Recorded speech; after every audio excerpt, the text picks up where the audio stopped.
नमस्कार दोस्तों, स्वागत है आप सभी का स्टडी विद 87 यूट्यूब चैनल पर। और हम लोग हिस्ट्री की प्राचीन भारत की सीरीज कवर कर रहे हैं। आज हम हिस्ट्री प्राचीन भारत के एक महत्वपूर्ण टॉपिक को कवर करेंगे जिसका नाम है मौर्य साम्राज्य। तो मौर्य शासनकाल और इस काल में जितने भी राजा हुए हैं उन सभी से संबंधित, उनके जीवन से संबंधित जो भी महत्वपूर्ण घटनाएँ हैं जहाँ से परीक्षाओं में प्रश्न पूछे जाते हैं, वे सभी आज की इस मास्टर वीडियो में हम कवर करेंगे। और यकीन मानिए कि 1 घंटे की इस मास्टर वीडियो में आपको पूरा मौर्य साम्राज्य कवर करा दिया जाएगा और यह वीडियो सभी परीक्षाओं के लिए महत्वपूर्ण साबित होगी। तो चलिए वीडियो को शुरू करते हैं। तो सबसे पहले ये जान लेते हैं कि मौर्य साम्राज्य यानी मौर्य शासन की नींव कैसे पड़ी। मौर्य शासन काल से पहले मगध में नंद वंश का शासन था। नंद वंश का अंतिम शासक घनानंद था, जिस पर विजय हासिल कर चंद्रगुप्त मौर्य ने मौर्य वंश की नींव रखी थी।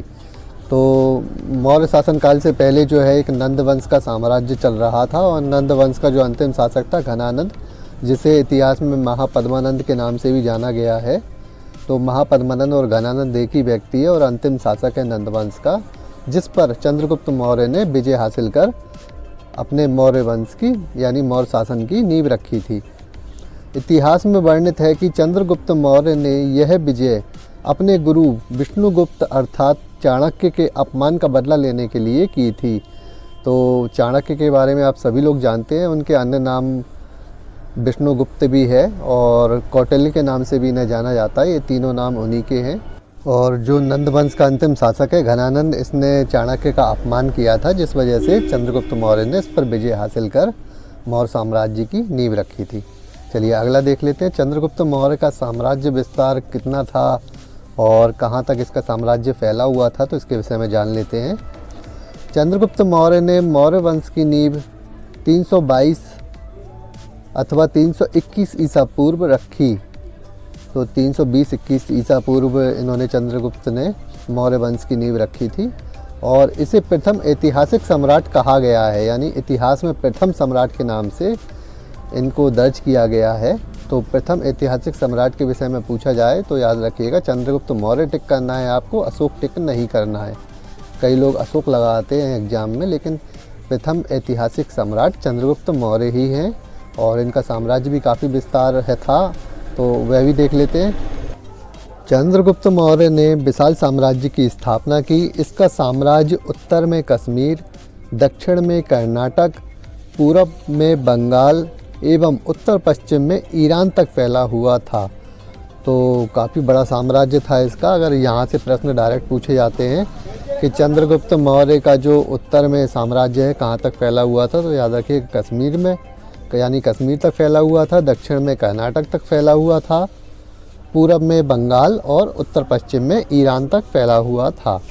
और आगे दिया हुआ है, इसने अपनी राजधानी पाटलिपुत्र वर्तमान पटना को बनाया था।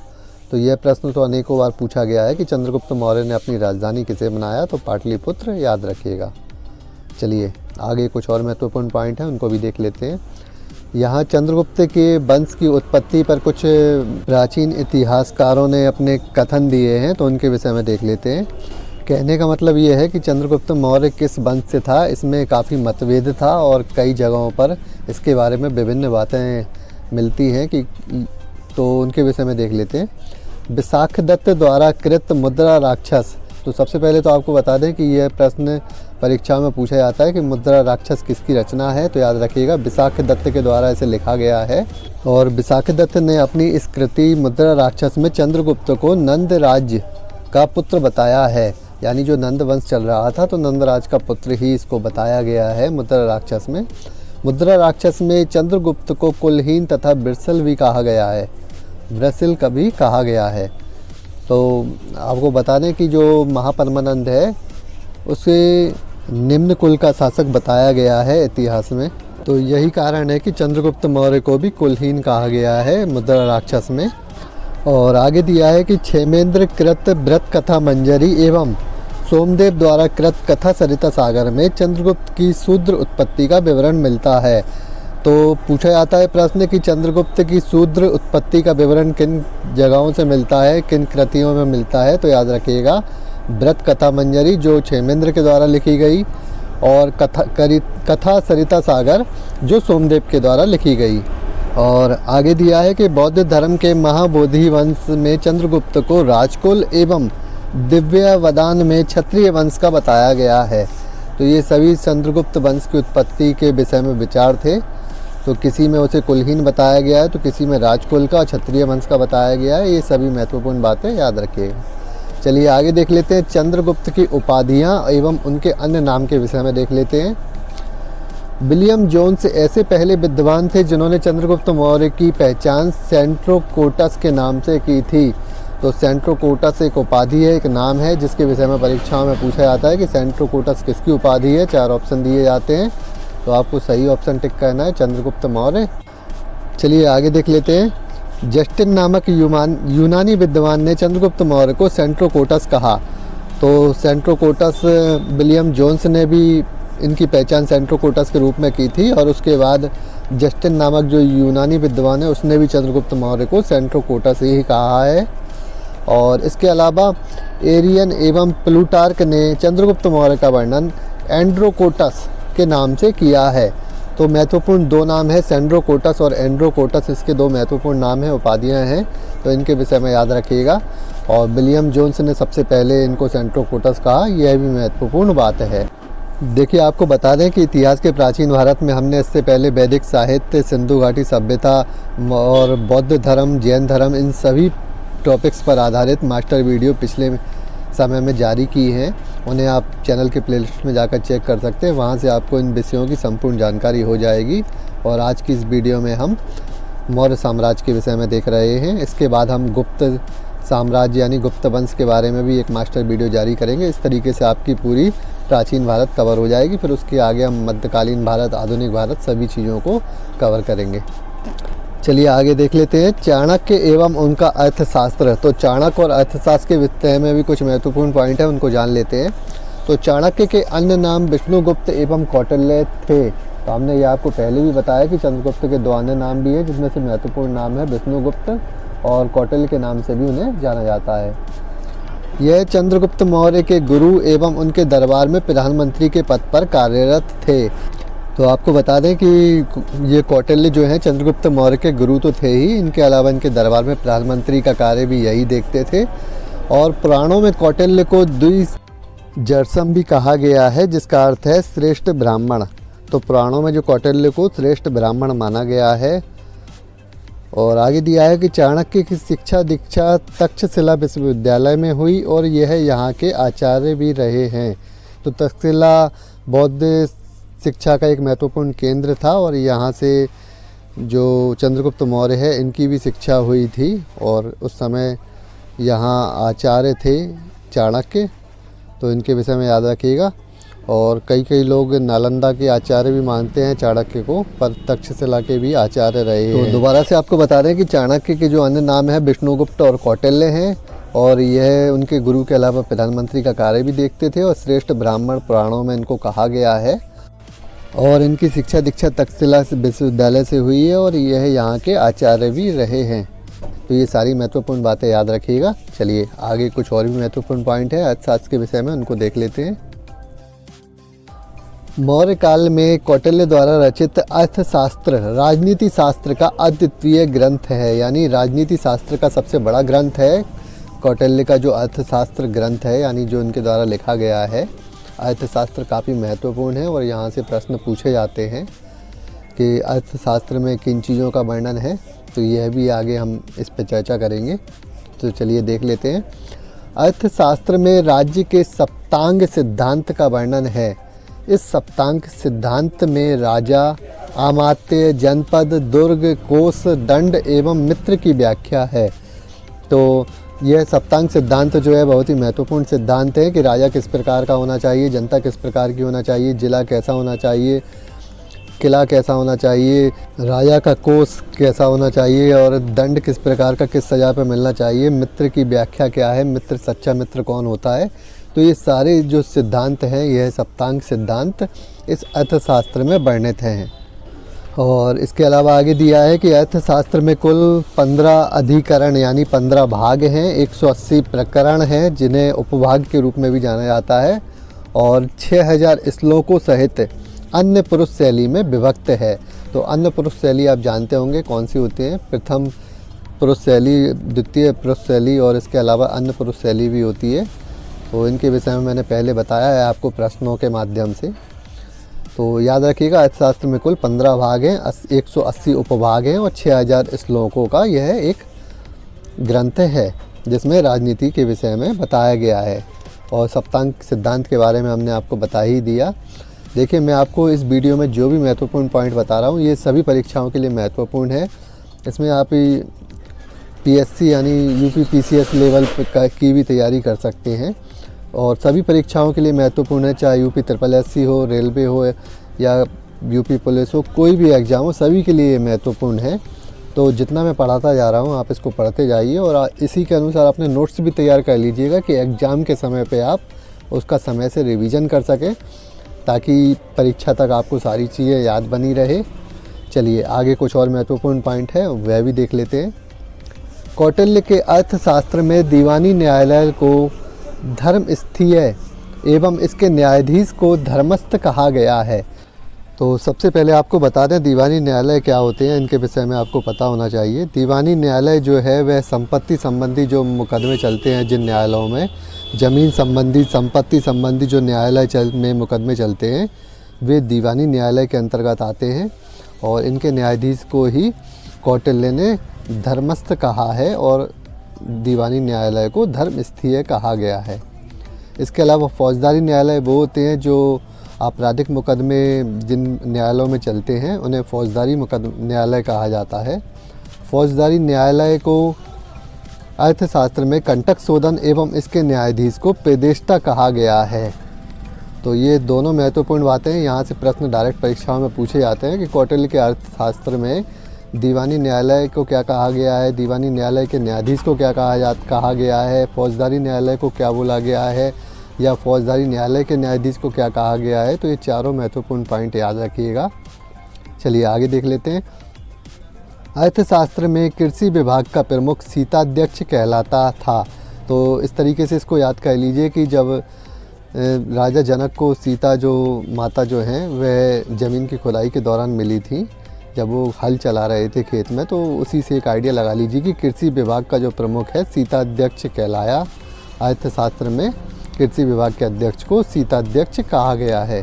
और इसके अलावा उसके द्वारा जो सिंचाई के समुचित प्रबंध किए जाते हैं उन्हें सेतुबंद कहा गया है। तो यानी जो सीताध्यक्ष जो कृषि विभाग का प्रमुख होता था, जनता के लिए, किसानों के लिए, कृषि की सुविधा के लिए जो सिंचाई के समुचित प्रबंध उपलब्ध कराता था, तो ऐसे समुचित प्रबंधों को सेतुबंद कहा गया है। तो अर्थशास्त्र में कुछ महत्वपूर्ण विभागों के अध्यक्षों को क्या कहा जाता है, ये सारे प्रश्न पूछे जाते हैं, कुछ आगे भी हैं उनको भी देख लेते हैं। अर्थशास्त्र में धान की फसल को सबसे उत्तम फसल है यानी उत्तम अर्थात उत्कृष्ट फसल कहा गया है, जबकि गन्ने की फसल को सबसे निकृष्ट यानी निम्न फसल कहा गया है। तो पूछा जाता है प्रश्न कि अर्थशास्त्र में किस फसल को सबसे उत्कृष्ट फसल कहा गया है। तो याद रखिएगा जो धान यानी चावल की जो फसल है उसे सबसे उत्कृष्ट फसल कहा गया है और निम्न फसल गन्ने की फसल को कहा गया है। अर्थशास्त्र में भाग एवं बलि राजस्व के प्रमुख कर थे। तो यह दो प्रकार के कर हैं, भाग और बलि, इनका नाम याद रखिएगा। जबकि राजस्व एकत्रित करने का कार्य समाहर्ता का था। समाहर्ता कई बार पीसीएस में प्रश्न पूछा गया है कि समाहर्ता कौन होता है। तो जो राजस्व का कलेक्टर यानी एक राजस्व एकत्रित करने का कार्य करता है उसे समाहर्ता कहा गया है। नौका जहाज का विभाग का जो अध्यक्ष है वह नवाध्यक्ष कहलाया। अर्थशास्त्र में विवाह विच्छेद नीति का भी वर्णन है, यानी जो तलाक होता है आज के समय में विवाह के पश्चात, तो उस विच्छेद नीति का भी वर्णन अर्थशास्त्र में मिलता है। इसकी तुलना यानी जो अर्थशास्त्र यह पुस्तक है, जो ग्रंथ है, इसकी तुलना मैकियावेली की द प्रिंस से की जाती है। तो मैकियावेली के द्वारा एक द प्रिंस पुस्तक लिखी गई है, तो इसी अर्थशास्त्र की तुलना इस मैकियावेली की द प्रिंस पुस्तक से की जाती है। यानी कि ये दोनों पुस्तक कुछ समान रूप से इनमें बातें देखने को मिलती हैं। जो राजनीति शास्त्र से संबंधित दोनों पुस्तकें हैं, तो इनके विषय में याद रखिएगा। यह प्रश्न डायरेक्ट परीक्षाओं में पूछा गया है कि अर्थशास्त्र की तुलना किस पुस्तक से की जाती है। तो याद रखिएगा द प्रिंस, और किसके द्वारा लिखी गई है, तो मैकियावेली के द्वारा लिखी गई है। चलिए आगे चलते हैं और चंद्रगुप्त के द्वारा जो विजय अभियान चलाए गए, जो युद्ध लड़े गए, उनके विषय में देख लेते हैं। चंद्रगुप्त मौर्य नंद वंश के शासक घनानंद को हराकर मगध की गद्दी पर बैठा था। तो यहीं से इसने मौर्य वंश की स्थापना की थी। जो नंद वंश का शासन मगध पर चल रहा था, उसके शक्तिशाली सम्राट घनानंद को हराकर इसने मगध की गद्दी हासिल की थी। प्रारंभिक विजयों के आधार पर चंद्रगुप्त का साम्राज्य ब्यास नदी से सिंधु नदी तक फैला हुआ था। रुद्रदामन के अभिलेख से पश्चिमी भारत पर भी उसका अधिकार प्रमाणित होता है। तो कई बार यह प्रश्न पूछा जाता है कि पश्चिमी भारत पर चंद्रगुप्त मौर्य ने शासन किया था, यह जानकारी किस अभिलेख से प्राप्त होती है? तो रुद्रदामन के अभिलेख से यह जानकारी प्राप्त होती है। जैन ग्रंथों के अनुसार सौराष्ट्र के साथ अवंती पर भी चंद्रगुप्त का शासन था। तो आगे और भी विजय अभियान है जिनके बारे में हम जानेंगे, पर यहाँ आप याद रखिएगा कि जो प्रारंभिक विजय अभियान जब चंद्रगुप्त मौर्य ने चलाया था, तो उसका साम्राज्य ब्यास नदी से सिंधु नदी तक फैला हुआ था और रुद्रदामन के अभिलेख से उसके पश्चिमी भारत के विजय का प्रमाण भी मिलता है। और आगे के विजय अभियान देख लेते हैं। 305 ईसा पूर्व चंद्रगुप्त मौर्य ने सिकंदर के साम्राज्य के पूर्वी भाग के शासक अर्थात उसके सेनापति सेल्यूकस निकेटस की आक्रमणकारी सेना को पराजित किया था। तो 305 ईसा पूर्व चंद्रगुप्त मौर्य ने सिकंदर के साम्राज्य का जो पूर्वी शासक था, जो उसका सेनापति भी था, जिसका नाम सेल्यूकस निकेटस था, तो उसकी आक्रमणकारी सेना यानी उसको पराजित किया था। और ये सबसे महत्वपूर्ण विजय अभियान था कि सिकंदर का जो सेनापति है उसको चंद्रगुप्त मौर्य के द्वारा हरा दिया गया था। ये बहुत महत्वपूर्ण विजय थी चंद्रगुप्त मौर्य की। और सेल्यूकस निकेटस इसलिए महत्वपूर्ण है कि इसने अपनी पुत्री हेलेने का विवाह भी चंद्रगुप्त मौर्य के साथ करा दिया था। और एक इसका राजदूत था मेगस्थनीज, जो इसके राज्य में आया था, तो उसके विषय में भी हम आगे देखेंगे। जैन एवं तमिल साक्ष्यों से चंद्रगुप्त मौर्य के दक्षिण विजय अर्थात दक्कन विजय का प्रमाण भी मिलता है। तो यहाँ से प्रश्न पूछा जाएगा कि चंद्रगुप्त मौर्य का दक्षिण विजय अभियान की जानकारी कहाँ से मिलती है, या दक्कन विजय के प्रमाण की जानकारी कहाँ से मिलती है? तो जैन एवं तमिल साक्ष्यों से इसकी जानकारी मिलती है। और चंद्रगुप्त मौर्य ने ही सर्वप्रथम मालवा, गुजरात व महाराष्ट्र पर विजय हासिल की थी। तो ये 3 क्षेत्र याद रखिएगा, यहाँ चंद्रगुप्त मौर्य ने ही सर्वप्रथम विजय हासिल की थी। सबसे महत्वपूर्ण पॉइंट है, इसको याद रखिएगा। और आगे देख लेते हैं मेगस्थनीज और उसकी पुस्तिका इंडिका, जो अक्सर परीक्षाओं में यहाँ से प्रश्न देखे जाते हैं, तो इनके विषय में देख लेते हैं। तो यूनानी राजदूत मेगस्थनीज को सेल्यूकस द्वारा चंद्रगुप्त मौर्य के दरबार में भेजा गया था और मेगस्थनीज ने इंडिका नामक पुस्तक लिखी। इसमें पाटलिपुत्र के नगर प्रशासन का वर्णन है। तो जिस प्रकार कौटिल्य के द्वारा जो पुस्तक लिखी गई थी, अर्थशास्त्र पुस्तक लिखी गई थी, उसमें राजनीति शास्त्र का जिक्र था और इसने भी नगर प्रशासन का अपनी पुस्तक में जिक्र किया है। तो मेगस्थनीज की जो इंडिका पुस्तक है बहुत ही महत्वपूर्ण है। अनेकों बार प्रश्न परीक्षाओं में पूछा गया है कि इंडिका पुस्तक किसके द्वारा लिखी गई है, तो इसके बारे में याद रखिएगा। और इस पुस्तक में इसने पाटलिपुत्र यानी जो वर्तमान बिहार का पटना है, उसके नगर प्रशासन का वर्णन किया है, जो मौर्य काल में यानी चंद्रगुप्त मौर्य की राजधानी हुआ करती थी। इसके बारे में इसने यहाँ के प्रशासन के बारे में जिक्र किया है और क्या क्या किया है यह भी आगे हम आपको बताएंगे। इंडिका पुस्तक के अनुसार पाटलिपुत्र नगर का प्रशासन 30 सदस्यों वाली समिति द्वारा होता था। इसकी कुल 6 समितियाँ होती थी, जिनमें तीसरी समिति जनगणना का हिसाब रखती थी। तो आपको बता दें कि 30 सदस्यों वाली एक समिति हुआ करती थी, जिनके द्वारा 6 समितियां गठित की गई। इन 6 समितियों में 5-5 सदस्य हुआ करते थे और जिनमें से सबसे महत्वपूर्ण समिति है तीसरी समिति, जो जनगणना का हिसाब रखती थी, यानी क्षेत्र में कुल कितने किसान हैं, कितनी नगरीय जनसंख्या है। जो जनगणना आज के समय पर होती है वह उस समय पर भी हुआ करती थी। और आगे दिया है कि छठी समिति का प्रमुख कार्य बिक्री कर को वसूल करना था। यह बिक्री कर वस्तु के मूल्य का 10वां भाग होता था। तो जो छठी समिति हुआ करती थी 5 सदस्यों वाली, तो उनका प्रमुख कार्य था जो बिक्री कर होता है, जो दुकानदार जो बिक्री करते हैं उन पे एक कर लगाया जाता था उस बिक्री पर, और वह बिक्री कर कहलाता था। और बिक्री कर जो वस्तु का जो मूल्य होता था उसका 10वां भाग होता था। तो यह भी आप याद रखिएगा, यह प्रश्न यहाँ से पूछा जा सकता है। इंडिका के अनुसार करों की चोरी करने वाले को मृत्यु दंड दिया जाता था। तो बहुत बड़ी सज़ा दी जाती थी कर चोरी करने पर, और आज के समय में तो ये काफ़ी हद तक करों की चोरी की जाती है, लेकिन उस समय पर ऐसा नहीं था। अगर करों की चोरी की जाती थी तो उनको मृत्यु दंड दिया जाता था। इंडिका पुस्तक में नगर के पदाधिकारियों को एस्टीनोमोई कहा गया है। तो बहुत ही महत्वपूर्ण प्रश्न है, ये पीसीएस में कई बार प्रश्न पूछा गया है कि इंडिका पुस्तक में जो नगर के पदाधिकारी है मौर्य साम्राज्य में, उनके क्या कहा गया है, उनको किस नाम से संबोधित किया गया है।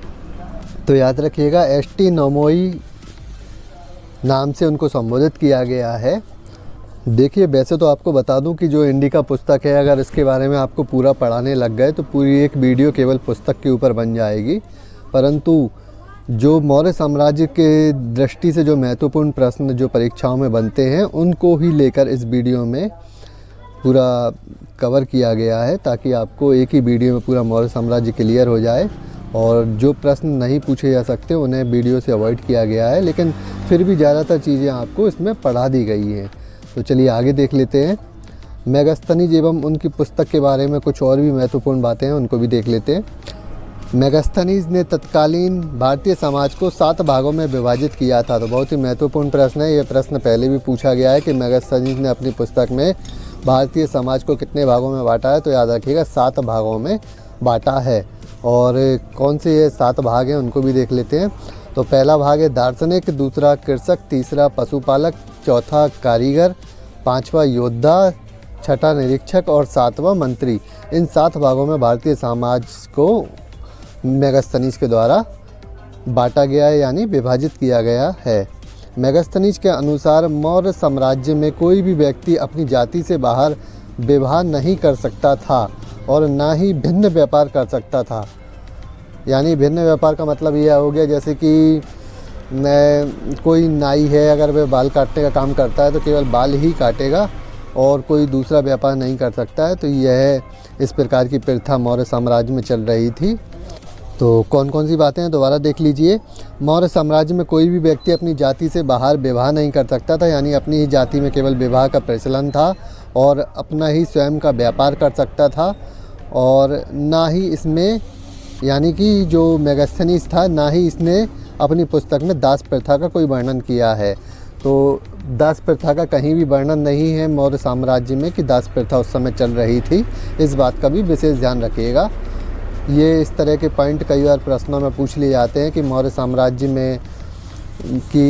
साम्राज्य की जो प्रशासन व्यवस्था है या मेगास्थनीज के अनुसार उसकी पुस्तक इंडिका में कौन सी महत्वपूर्ण बात को नहीं दर्शाया गया है। तो ये सारी बातें नीचे दी गई होती हैं ऑप्शन में, आपको ध्यान रखना होता है कि हाँ, ये सारी बातें महत्वपूर्ण थी कि मौर्य साम्राज्य में कोई भी व्यक्ति अपनी जाति के बाहर विवाह नहीं कर सकता था, कोई भी अभिन्न व्यापार नहीं कर सकता था और दास प्रथा का जबकि कहीं भी कोई वर्णन नहीं है।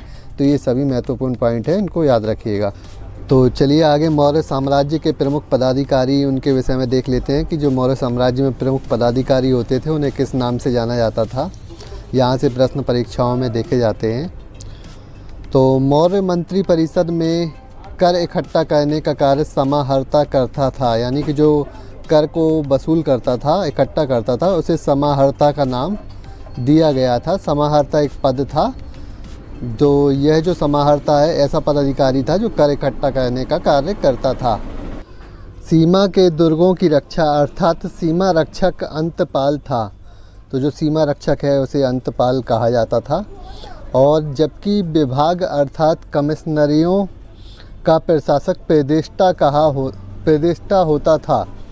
तो प्रेदेष्टा कौन होता था? यह कमिश्नरियों का प्रशासक होता था, यानी सभी विभागों का जो प्रशासक यानी प्रमुख होता था उसे प्रेदेष्टा कहा जाता था। जैसे आज के समय में जिलाधिकारी होते हैं, इसी प्रकार यह उस समय पे प्रेदेष्टा हुआ करते थे।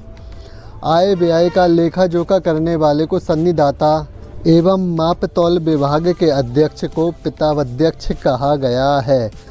तो जो आय का जो लेखा जोखा करता है आय व्यय का, उसे सन्निदाता कहा जाता था और माप तौल के विभाग के अध्यक्ष को पितावध्यक्ष कहा गया है। तो ये सभी महत्वपूर्ण विभाग के जो अध्यक्ष हैं उनके बारे में याद रखिएगा। तो सबसे पहले आपको बता दें कि कर इकट्ठा करने का कार्य समाहर्ता का था, सीमा रक्षक को अंतपाल कहा गया था और विभागों के प्रमुख यानी प्रशासक को उपदेष्टा कहा गया। आय व्यय का लेखा जोखा करने वाले को सन्निधाता कहा गया एवं माप तौल विभाग के अध्यक्ष को पितावाध्यक्ष कहा गया है। तो आजकल की जो अधिकांश परीक्षाएं हो रही हैं उनमें इस प्रकार के प्रश्न ही परीक्षाओं में पूछे जाते हैं कि मौर्य साम्राज्य में किस अधिकारी को किस नाम से जाना जाता है या किस विभाग के प्रमुख का नाम क्या था।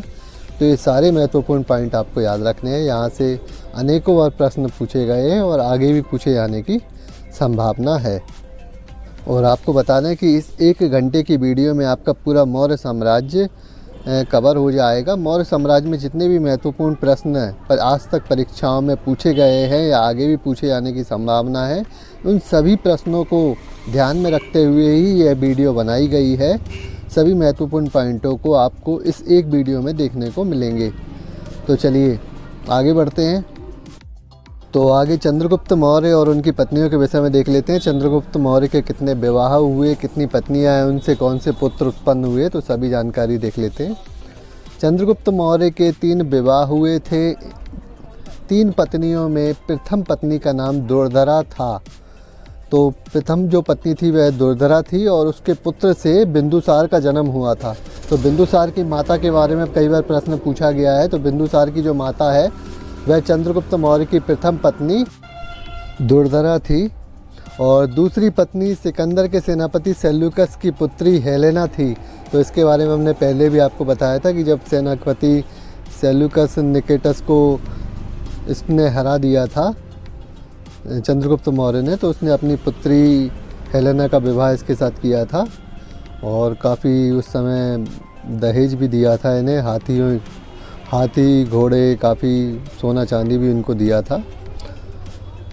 और आगे दिया है जिससे जस्टिन नामक पुत्र का जन्म हुआ था। तो हेलेना का एक पुत्र हुआ था चंद्रगुप्त मौर्य से जिसका नाम जस्टिन था।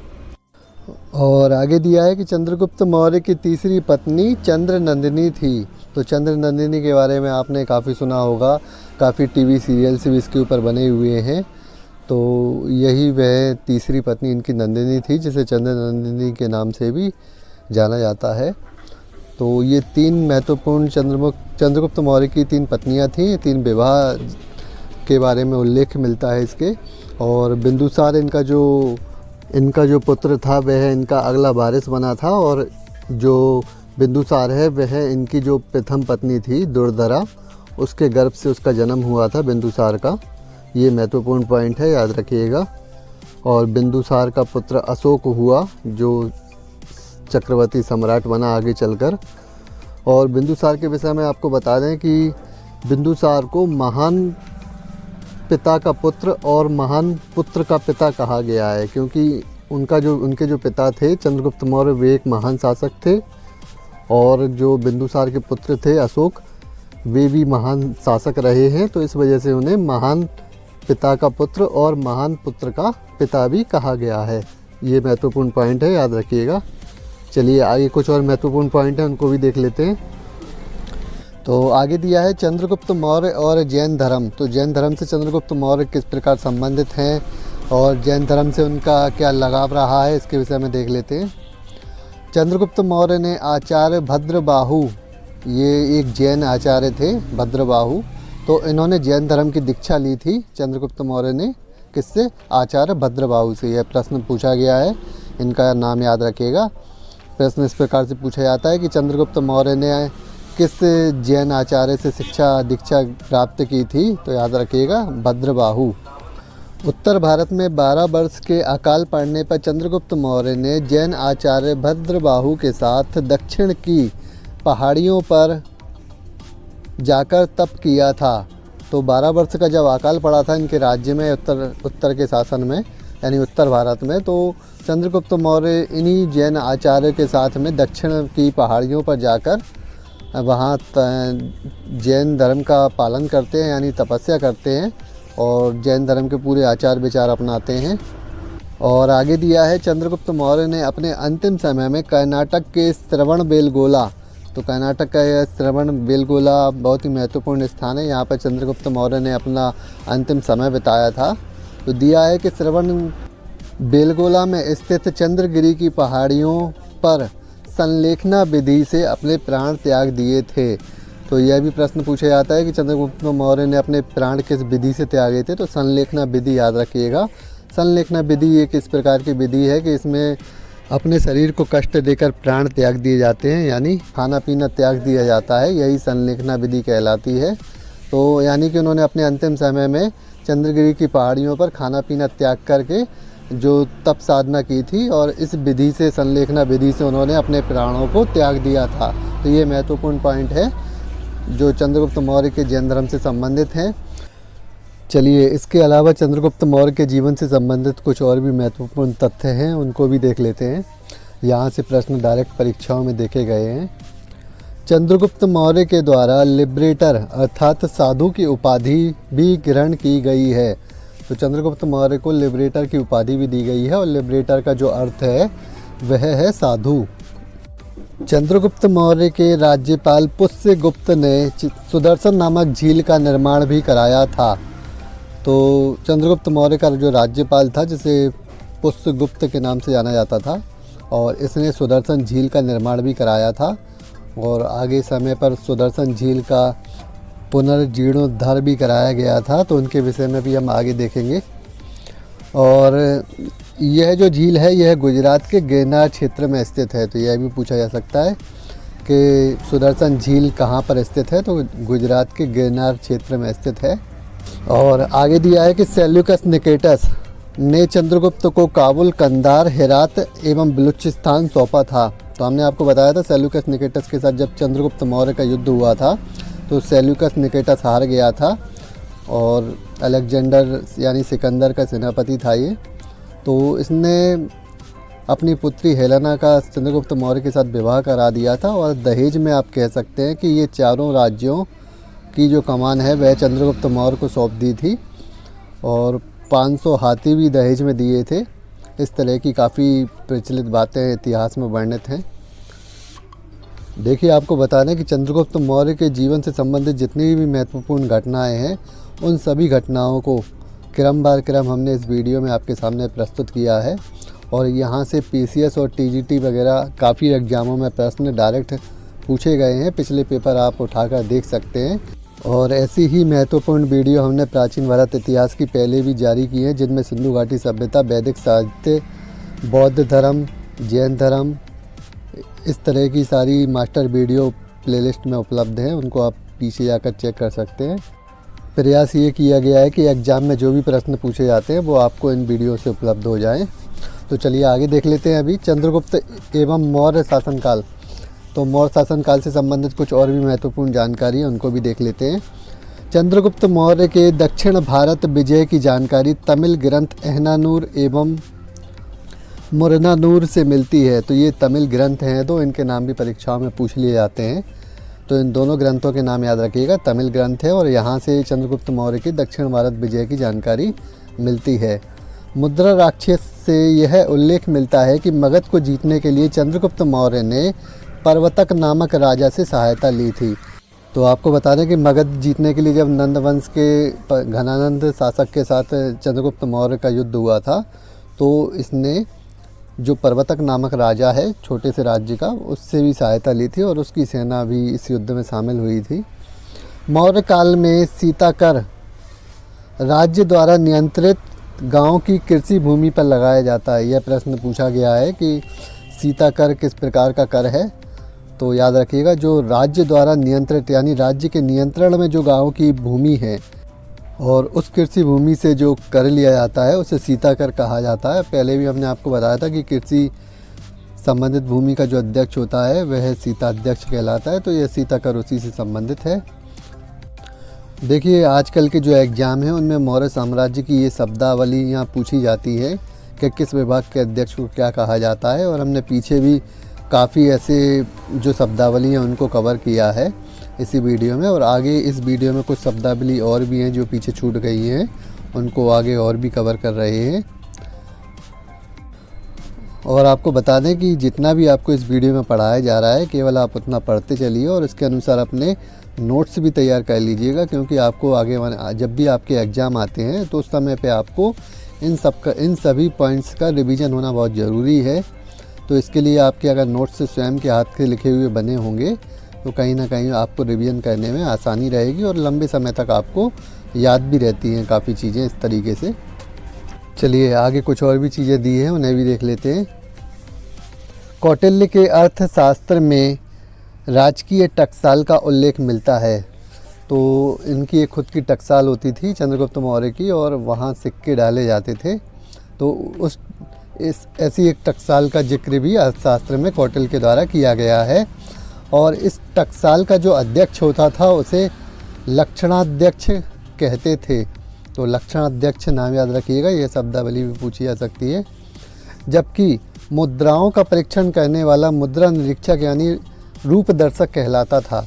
तो जो मुद्रा निरीक्षक होता था उसे रूप दर्शक का नाम कहा गया है, उसे नाम दिया गया है। और ये सबसे महत्वपूर्ण पॉइंट है, 2 बार परीक्षाओं में यह प्रश्न पूछा जा सकता है कि मौर्य साम्राज्य में रूप दर्शक किससे संबंधित है। तो याद रखिएगा मुद्राओं का परीक्षण करने से संबंधित है, इसे मुद्रा निरीक्षक भी कहा जाता है। मौर्य काल में स्वतंत्र रूप से वेश्यावृत्ति करने वाली स्त्रियां रूपा जीवा कहलाती थीं। तो उस समय वेश्यावृत्ति का भी चलन था मौर्य काल में, और स्वेच्छा से जो वेश्यावृत्ति का काम करती थी ऐसी स्त्रियों को रूपा जीवा कहा जाता था। चलिए आगे कुछ और भी महत्वपूर्ण पॉइंट है, उनको भी देख लेते हैं। कौटिल्य के अर्थशास्त्र के अनुसार स्थानीय एक शब्दावली है और यह 800 गांव की एक प्रशासनिक इकाई थी। तो पूछा जा सकता है कि स्थानीय जो इकाई है वह किस स्तर की इकाई थी। तो 800 गांव के प्रशासनिक इकाई थी। कौटिल्य के अर्थशास्त्र में इसका जिक्र है। आपको बता दूं ये जितने भी पॉइंट आपको दिए गए हैं इन सभी पे प्रश्न परीक्षाओं में पूछे गए हैं, इसलिए इन सभी पॉइंटों को वीडियो में आपके सामने रखे गए हैं। इनको याद करके इनके द्वारा ही नोट्स बना लीजिएगा, क्योंकि ये समय समय पर आपका रिवीजन होना इनका बहुत ज़रूरी है। आगे दिया है खनिज विभाग का अध्यक्ष आंकड़ा अध्यक्ष कहलाया, वाणिज्य विभाग का अध्यक्ष पणयाध्यक्ष कहलाया। और मौर्य शासन में यानी मौर्य प्रशासन में गोप जिला एवं ग्राम के बीच का अधिकारी था। जैसे आज के समय पे जिला और ग्राम के बीच एक ब्लॉक होता है, जिसे खंड भी कहा जाता है, कहीं कहीं पे तालुका भी कहा जाता है। तो जिला एवं ग्राम स्तर के बीच का अधिकारी गोप कहलाता था। और जो भू राजस्व तथ्यों को लिखने का कार्य करता था, जो रजिस्टर मेंटेनेंस का कार्य है भू राजस्व से संबंधित, उसका जो काम है वह गोप के द्वारा किया जाता था। और गोप जो है जिला एवं गांव के बीच का एक अधिकारी होता था। तो आज के समय में उत्तर प्रदेश के जो त्रिस्तरीय पंचायत प्रणाली है उसमें आपने इनका नाम सुना होगा। जिला, ग्राम और ब्लॉक 3 स्तर की पंचायत प्रणाली है। तो ब्लॉक स्तर का आप इसे मान सकते हैं। एक बार सभी शब्दावलियों को दोबारा आप रिपीट कर लीजिए इस पेज के कि स्थानीय क्या था, एक 800 गांव की प्रशासनिक इकाई है, इसे स्थानीय कहा गया है। खनिज विभाग के अध्यक्ष को आंकड़ा अध्यक्ष कहा गया है। वाणिज्य विभाग के अध्यक्ष को पणयाध्यक्ष कहा गया है। और गोप जो है वह एक ऐसा पद है जो भू राजस्व तथ्यों को लिखने का कार्य करता है। और इसकी जो इकाई यानी पद की जो गरिमा है वह जिला एवं ग्राम के बीच स्तर की है। यानी कि कह सकते हैं कि इस अधिकारी के अंतर्गत कई गांव आते होंगे, जिन गांवों में भू राजस्व से संबंधित जितने भी महत्वपूर्ण लिखने के कार्य होते थे वह गोप के द्वारा किए जाते थे। तो इन सभी को याद रखिएगा। चलिए आगे और देख लेते हैं। आगे अब चंद्रगुप्त मौर्य के बाद हम बिंदुसार के बारे में पढ़ेंगे। चंद्रगुप्त मौर्य का जो वंशज था, कहने का मतलब जो उसका उत्तराधिकारी था वह बिंदुसार था। तो इसके विषय में अब देख लेते हैं। चंद्रगुप्त मौर्य के पश्चात 298 ईसा पूर्व उनका पुत्र बिंदुसार मगध की गद्दी पर बैठा था। तो 298 ईसा पूर्व की बात है। चंद्रगुप्त मौर्य और उनकी पत्नी दुर्धरा से उत्पन्न उनका पुत्र बिंदुसार था। हमने आपको अभी पीछे बताया भी था कि दुर्धरा नामक जो पत्नी थी चंद्रगुप्त मौर्य की, उनसे बिंदुसार का जन्म हुआ था और चंद्रगुप्त मौर्य का भाई उत्तराधिकारी बना। बिंदुसार की पत्नी का नाम शुभादंग्री था और बिंदुसार के पुत्र अशोक एवं सुसीव थे। तो बिंदुसार के 2 पुत्र थे। अशोक के बारे में तो सभी जानते हैं, चक्रवर्ती सम्राट रहे हैं। और इनके एक पुत्र और भी थे, सुसीव। और इसके बारे में 1-2 पॉइंट है जो आगे चर्चा करेंगे। आगे दिया है चाणक्य अर्थात कौटिल्य बिंदुसार के प्रधानमंत्री भी रहे हैं। तो चंद्रगुप्त मौर्य के प्रधानमंत्री रहे थे, हमने आपको बताया था, कौटिल्य यानी चाणक्य। तो क्या होता है कि अपने जीवन के अंतिम समय में जब चंद्रगुप्त मौर्य दक्षिण की ओर चले जाते हैं तो बिंदुसार को अपना साम्राज्य सौंप जाते हैं और बिंदुसार के प्रधानमंत्री के रूप में चाणक्य भी कार्यरत रहते हैं इस समय। तो आगे दिया है बिंदुसार का शासन 298 ईसा पूर्व से 272 ईसा पूर्व तक रहा है। हालांकि शासनकाल कम ही पूछा जाता है, लेकिन फिर भी आपको सारी चीज़ों का मालूम होना चाहिए। तो दोबारा से देख लीजिए बिंदुसार के विषय में हमने क्या क्या आपको बताया कि चंद्रगुप्त मौर्य के बाद बिंदुसार गद्दी पर बैठा। माता का नाम दुर्धरा हमने आपको बता ही दिया था और पत्नी का नाम शुभादंग्री है। बिंदुसार के पुत्र अशोक और सुसीव 2 पुत्र थे। चाणक्य अर्थात कौटिल्य बिंदुसार के प्रधानमंत्री भी रहे हैं और बिंदुसार का शासन 298 ईसा पूर्व से 272 ईसा पूर्व तक रहा है। और वीडियो में हमने पहले आपसे जिक्र किया था कि एक महान सम्राट का पुत्र और महान सम्राट का पिता इसी बिंदुसार को कहा जाता है। पूछा गया प्रश्न है। चलिए आगे देख लेते हैं। बिंदुसार के नामों को लेकर देख लेते हैं। बिंदुसार के नामों को लेकर काफ़ी मतभेद है। बिंदुसार को पुराणों में भद्रासार व बारीसार भी कहा गया है। तो बिंदुसार को पुराणों में भद्रासार और बारीसार कहा गया है। चीनी यात्रियों ने बिंदुसार को बिंदुपाल भी कहा गया है। हालांकि ऐसा कोई यात्री इनके समय में नहीं आया, चीनी यात्री, परंतु चीनी साहित्यों में यह जिक्र किया गया है कि बिंदुसार को बिंदुपाल उन्होंने बताया है अपने साहित्यों में। बिंदुसार को यूनानी साहित्य के अनुसार अमित्रोचेटस, कहीं कहीं जगह अमित्रोचेटस भी लिखा होता है, तो दोनों एक ही बात है, एवं अमित्रघात की उपाधि भी मिली है। तो अमित्रघात आए या अवित्रघात आए, अमित्रोचेटस आए, अमित्रोचेटस आए, ये सभी उपाधियाँ बिंदुसार की हैं। और इन उपाधियों का क्या अर्थ है, इसका लिखा है कि अमित्रोचेटस और अमित्रघात की जो उपाधि मिली थी, इसका अर्थ है शत्रुओं का नाश करने वाला। तो शत्रुओं का नाश करने वाला, इस प्रकार से इनको शब्दावली, एक उपाधि इनको मिली थी। अमित्रोचेटस ज़्यादातर परीक्षाओं में पूछा जाता है, तो इसके विषय में ज़रूर याद रखिएगा। हालांकि परीक्षाओं में बिंदुसार से कम ही प्रश्न पूछे जाते हैं, ज़्यादातर चंद्रगुप्त मौर्य और अशोक से ही प्रश्न अधिकतर देखे गए हैं। बिंदुसार से केवल 2 से 3 प्रश्न ही ज़्यादातर परीक्षाओं में देखने मिलते हैं, जिसमें से बिंदुसार को की उपाधि के बारे में पूछ लिया जाता है या बिंदुसार के जो शासनकाल के दौरान उनके महल में राजदूत बनकर कौन आए थे उनके बारे में पूछ लिया जाता है। तो यही कुछ ज़्यादा महत्वपूर्ण बातें इनके बारे में नहीं है। फिर भी हम इतना इनके बारे में पढ़ लेंगे कि इनके बारे में कुछ भी पूछा जाए तो हम उसको एग्ज़ाम में कर लें। चलिए आगे कुछ और भी है इनके बारे में, वह भी देख लेते हैं। तो प्लिनी के अनुसार, प्लिनी एक साहित्यकार हैं, उनके अनुसार मिस्र के शासक टॉलमी द्वितीय ने बिंदुसार के दरबार में डायनोसिसियस राजदूत भेजा था। तो बिंदुसार के दरबार में एक तो यह राजदूत हैं जो टॉलमी के द्वारा भेजा गया। कहाँ का था ये राजदूत? मिस्र का राजदूत था, यह याद रखिएगा। इसका नाम था डायनोसिसियस। और इसके अलावा स्ट्रेबो के अनुसार सीरिया के शासक एंटियोकस ने बिंदुसार के दरबार में डाईमेकस राजदूत को भेजा। तो ये दोनों डायनोसिसियस और डाईमेकस, ये दोनों राजदूत हैं, जो एक मिस्र का था और एक सीरिया का। ये 2 बाहरी यात्री इनके दरबार में आए हुए थे, तो इन दोनों का नाम याद रखिएगा। और आगे दिया है बिंदुसार के समय में पश्चिमी यूनानी राज्यों के साथ भी मैत्रीपूर्ण संबंध कायम रहा था।